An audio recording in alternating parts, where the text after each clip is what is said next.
Welcome njengenjwayelo kwi-xhosa predictors uhamba no Dr. Klaas.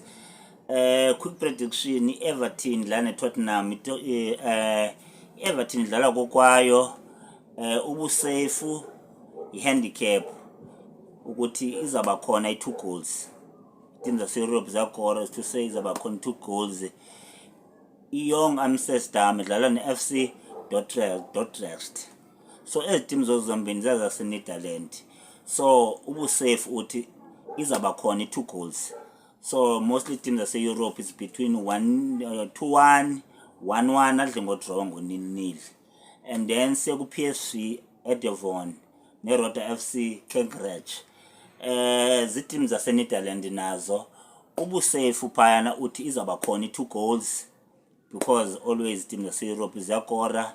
And then sihambe siye ku-Leeds United ne-Nottingham Forest naphayana xa upredictor uthi i2 goals izaba khona bazakora soze ngafika i2 goals.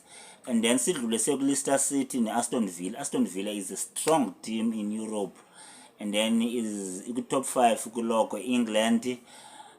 Ubusafe phayana uthi i2 goals izaba khona.